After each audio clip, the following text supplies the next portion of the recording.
Thank you all for sticking around this afternoon. We had some great conversations, and we're hoping to have another great one. It is my pleasure, an honor, a privilege, really, to have this conversation about the future with two gentlemen who know probably more about it than most. The fellow all the way to my right, to your left, does not need any introduction, Elon Musk. You all know from Tesla and SpaceX, of course, from Solar City. Sam Altman, I would say you don't need too much introduction either, but I'm going to give it to you just in case you don't. He runs Y Combinator. Y Combinator has investments in over 1,000 companies at this point. They're investing in about 250 companies every single year. Those companies collectively are worth about $65 billion in total. That's with a B. And to give you just a sort of a sense of the kind of names we're talking about Airbnb, Dropbox, Stripe, Zenefits, Instacart, etc. So both folks with an amazing pedigree and an amazing sense of what's going on. Here's how I want to start the conversation with both of you, and I think we're going to probably go to outer space very quickly. But we're going to try to keep it on Earth, at least for the moment. When you think about innovation, and you think about where we are going to be 10, 15, 20 years, and what to invest in and what to make, I'm going to make it hard for you, Elon. If you took Tesla out of it, took Solar City out of it, took SpaceX out of it, and you said, I could go start a new company tomorrow, it would be what? It would be in what area?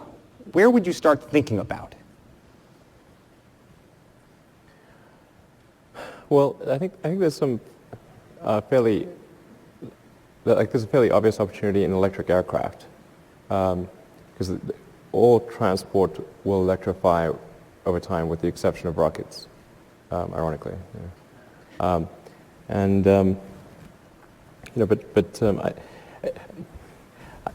There's two areas which, they're fraught with issues, but it's one of those things where if you don't do something, maybe not doing something is worse, like on the AI front or on genetics, So those are the two things I think, besides sustainable transport, the internet, and making life multiplanetary, rewriting genetics and AI, the latter two are the ones that can most change destiny of humanity. But they're really dodgy. So maybe I'd try to do something in one of those two areas, but they're fraught with difficulty. Elizabeth Holmes was here earlier, spoke during the lunch hour. Do you think about genetics and longevity and trying to sort of avoid, your friend Larry Page is investing in a business hoping to end death? I'm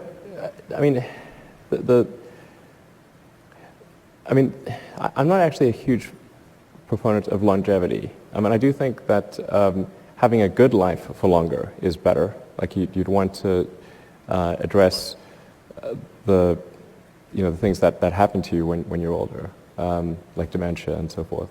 Those are pretty important. But I'm not sure I'd sort of actually want to do that.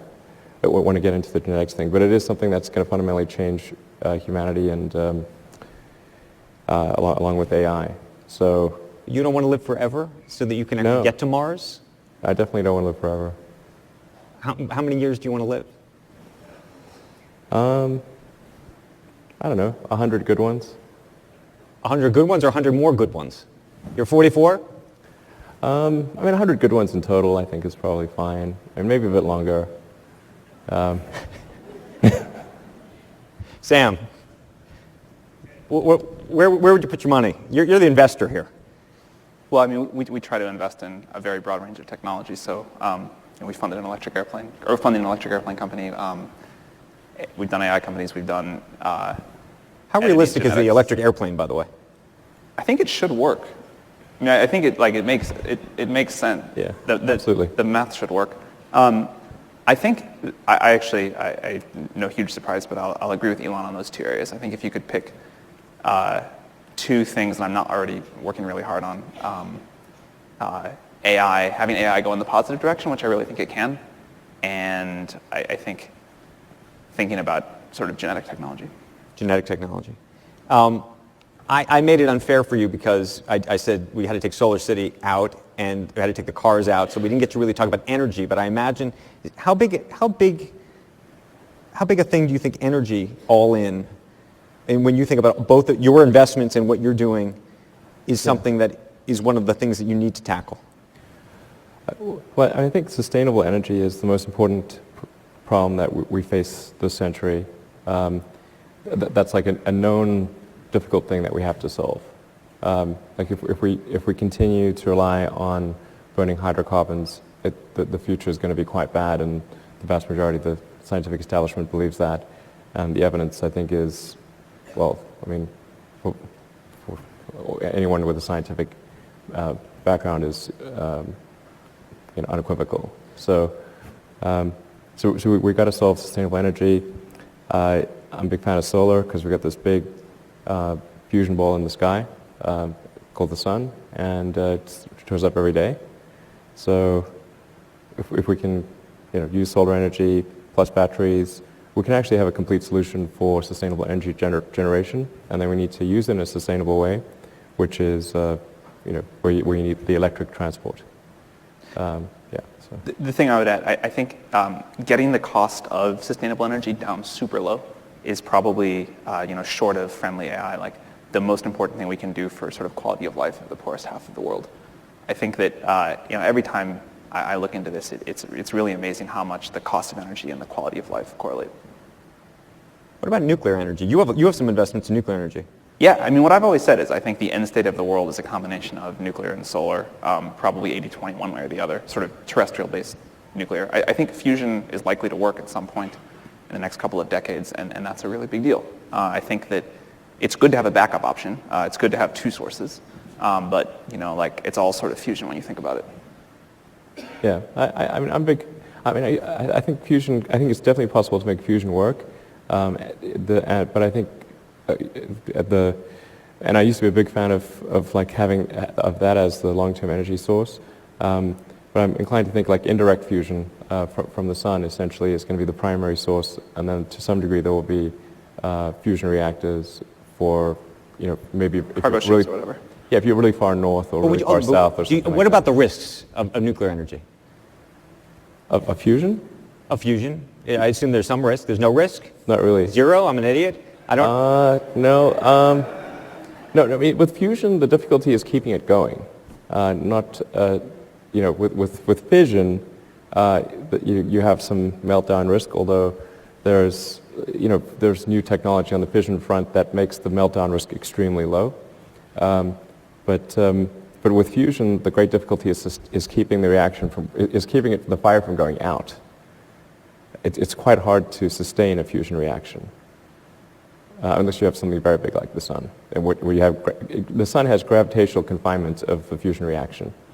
So since you can't do gravitational confinement on Earth, you have to do some sort of electromagnetic confinement, or one form or another, or a kinetic confinement by slamming things into each other. So it's quite tricky to prevent a fusion explosion from not immediately extinguishing. Got it. So fusion is like. I mean, probably what you do is just repeat it every second or whatever. So I mean, just to sort of fusion is like when you take say two hydrogen atoms or two hydrogen isotopes technically and slam them together and form helium. That's fusion, right. And then fission is like when you've got like a heavy atom that is decaying at a relatively like a noticeable rate, like uranium or plutonium, and decays into smaller atoms, then that's fission. Okay, I didn't do so well in science, so we're going to try to move along. But you recently said that you wanted to nuke Mars. I didn't really understand sort of that. colloquial terms there. Then you guys in the back were doing some science talk about how nuking Mars would work. So nuking Mars, I sort of was a little flippant about that. I think it's a really decent idea. Thank you. What I was really getting at, but it's hard to convey that in like 30 seconds, on the the Late Show with Stephen Colbert, was that the sun is a nuclear explosion, a fusion explosion. That's what the sun is. It's an ongoing fusion explosion. So if you wanted to add energy to Mars, like warm up Mars, really the source of almost all energy in the universe is fusion.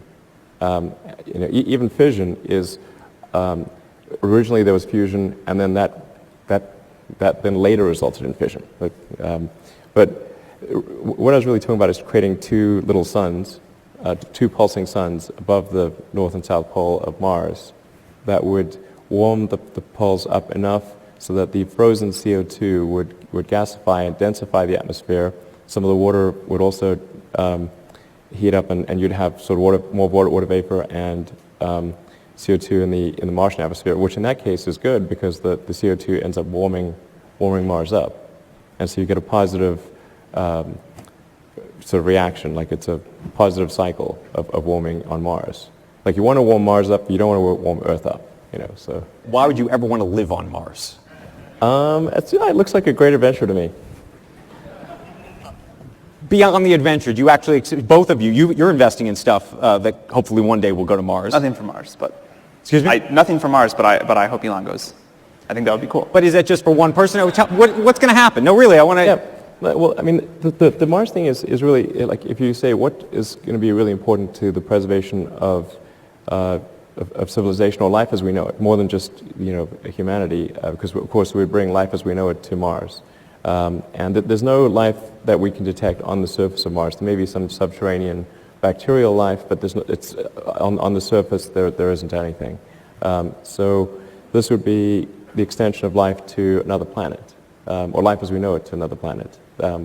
And I think would make a huge difference to the probable lifespan of human civilization and life as we know it. So it's sort of like an insurance policy, a life insurance policy for life collectively, and so it's probable. Because you think global warming. What do you think is going to happen here? That's going to. I do want to be clear. This is a. I mean, I think it's important that we become a multi-planet species, not a single planet species, but on another planet. So this is if we. It's like what kind of future do you want to have? Do you want to have a future where we are forever confined to one planet, or one where we are out there exploring the stars and on many planets? And I think the latter one is far more exciting and inspiring, because the former is basically waiting around until some extinction event. So, because eventually there will be one. It might be quite far in the future, but it also might not be far in the future. So there's really two main reasons, I think, to make life multiplanetary and to establish a self-sustaining civilization on Mars. One is the defensive reason to ensure that the light of consciousness as we know it is not extinguished or lasts much longer. And the second is that it would be an amazing adventure that we could all enjoy vicariously, if not personally. I think it's really important to establish multiplanetary life. I agree with that. I think my concern is that I think the AI question is likely to become pressing and important to deal with before we can establish a full colony on Mars. That's true. And I think even if not, then the AI can go to Mars on a laser beam. The AI goes easier. It's very hard. What does that even mean? It's like just beams itself there. Yeah, I mean, it's very hard like to send a human through space. But the AI is going to go. Like 20 minutes, on a laser beam. It's easy. Do you guys believe in life forms outside of Earth? Do you think there are?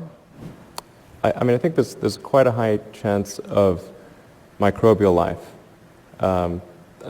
There's a much then as you get more advanced in life, that there's less and less likelihood of sophisticated life. But do you think there's do you think there are aliens out there that we can talk to? You mean, as opposed to bacteria? Yeah. Yeah. There's a great Onion article recently about like NASA should only hold a press conference if they find aliens that we can talk to. But I think so. I mean, it's an interesting confluence of events. Like, it's not just that there has to be life, intelligent life that evolves somewhere, but that life has to last for a long time for us to exist at the same time as that. So what it suggests is there's this great questions called the Fermi paradox. Like, where are the aliens?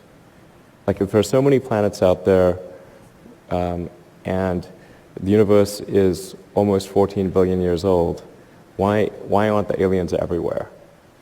This is one of the most perplexing questions, because you could basically bicycle to Alpha Centauri in a few 100,000 years, like, meaning that's at bicycle speed. So it's sort of like, in 100 billion years, like, even at a very slow speed, you could completely blanket the galaxy. So why not? Where are they? It's very hard for me to get Maybe my head they're around here all right this. now. Well, we were talking in the back, and we've had this conversation before. You please weigh in on this. And I think it's a thought experiment that you have suggested, that we are all collectively right now living in a simulation. What does that mean? Yeah, it's a probabilistic thing. So really, if you look at say, the advancement of video games from, say, 40 years ago, when we started out with Pong, and you just had, like, rectangles batting a rectangle to each other. And now we've got photorealistic 3D simulations with millions of people playing simultaneously, or 3D games with millions of people playing simultaneously, that are just getting better. Now we've got virtual reality headsets, so you can just put it on and it feels like you're right there. You'll have haptic feedback, meaning force feedback sticks, so you can actually pick up something and feel like you're picking up something, like, have haptic gloves. And if you extrapolate that advancement at any rate at all, like, if you say, okay, let's say it slows down by a factor of 100 starting right now. Okay, so then I mean, the video games will be indistinguishable from reality in, let's say, 200 years instead of 20 years or something like that. But you don't think that we're in a game right now?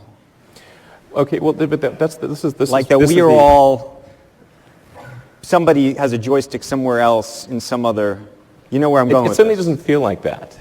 I mean, I don't think I'm being played by somebody in a video game. But then people in video games don't generally think that. I certainly think if you talk to people who use the latest virtual reality equipment in sort of a big space where they sort of map, like, benches in the space to benches in the game and the environment, they have this experience when they do that for the first time, and then they take it off, and then they just freeze for 10 seconds. And then you talk to them, and it's clear that, like, their belief that this is actual reality has been shaken, because they were so convinced in virtual reality that was real. And so if I can take this off, like, why aren't there other layers? I also think it ties interestingly back to the Fermi paradox.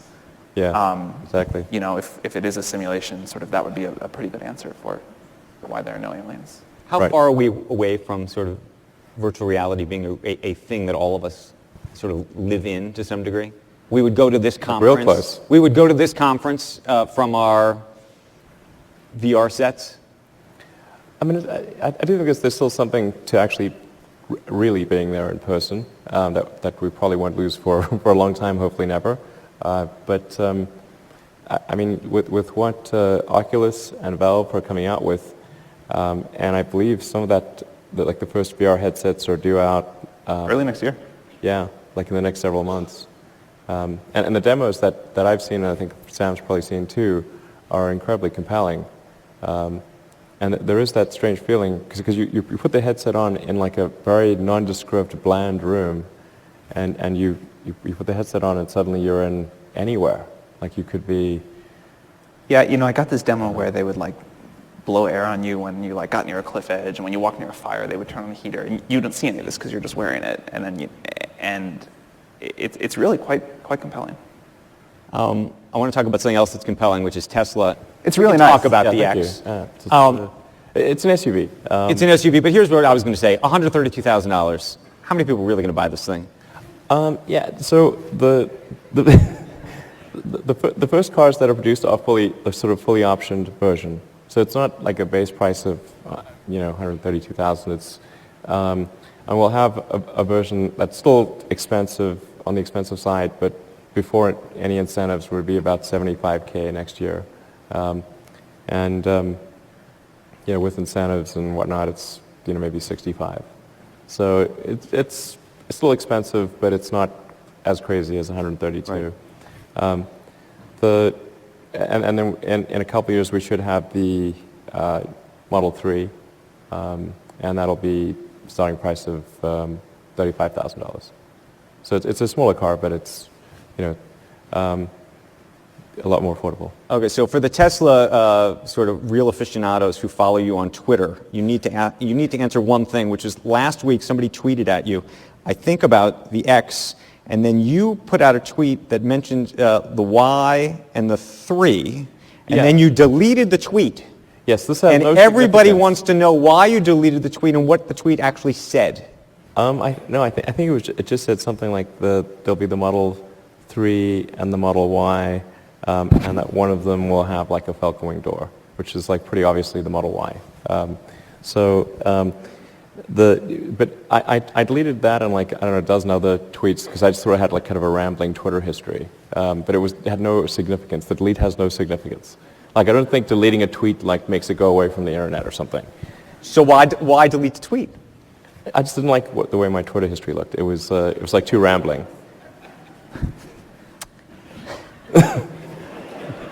You've invested in Twitter. In Tesla. Yeah. You own a Tesla. Yeah. Make the case for those who are out there. Make it harder because he has to do it now. Why? What is this going to become in your mind? You sure you don't want him to answer? Yeah, we know what he's going to say. Look, I mean, I think as most people who own one think it's the best car like out there. I had a Roadster before, a Tesla Roadster, which was not the best car. But the Model S really is. Like, it's the best car on the market. And I think that people think of this like existing car companies, but actually this is like a software company with a car attached to it. And it's, you just like, you sort of point and click. You like point the wheel somewhere, you push the thing down, and it just kind of gets there. It doesn't make noise. It's very reliable. The software actually works. It's the only car with good software.